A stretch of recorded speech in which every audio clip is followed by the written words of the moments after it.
Basically did my undergrad at University of Warwick and my masters at London School of Economics in economics and management. And in the last few months of our university, me and two of my other co-founders basically started Solar Ladder. So we started 4 years ago. When solar or climate tech wasn't that big of a word in the VC circle also. And we did everything the hard way. So three of us used to go do the measurements on the rooftop.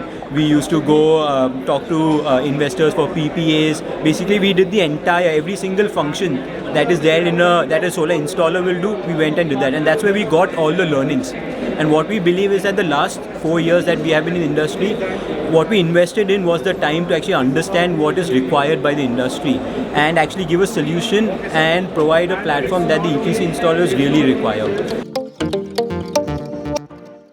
Although we had a very strong business model, as a startup, we have been completely bootstrapped and profitable for the last few years. But the attention in the climate tech space wasn't wasn't there for the VC circle.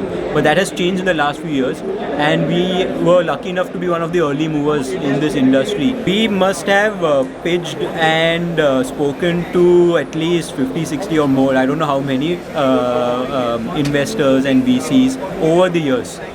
And at the end of the day, it is all about execution.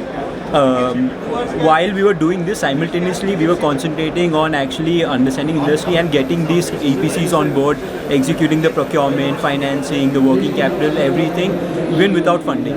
So what used to happen is we were able to make a proof of concept with all of these models and also scale it up with 250 installers.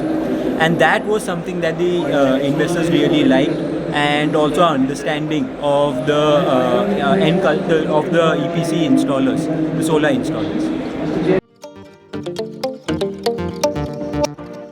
We are basically a supply chain platform for solar installers in India. So our main aim is to help these EPC installers in India grow. So we have multiple offerings that we give them. So we have a SaaS, software as a tool that we give to solar installers, which improves their sales conversion, their turnaround time, project management, operation maintenance, help them improve the entire efficiency of the internal team.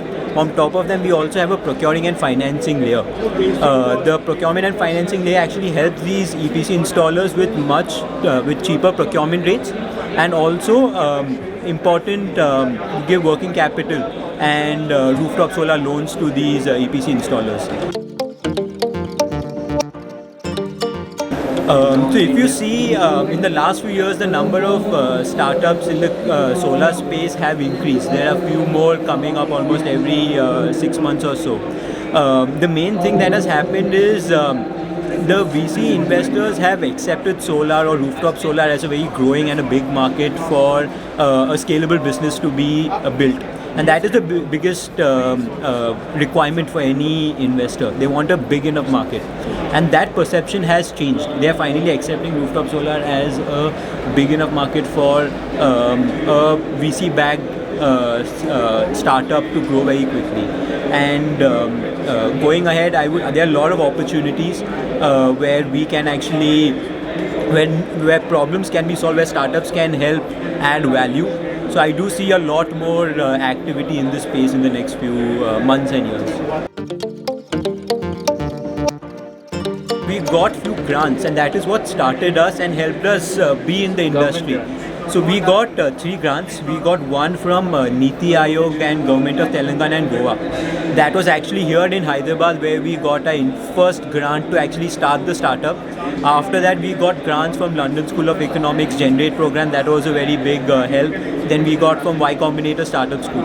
So this was the initial bit of capital, very small equity fee grants that we got, but actually help us start and help us follow this dream of getting into the industry.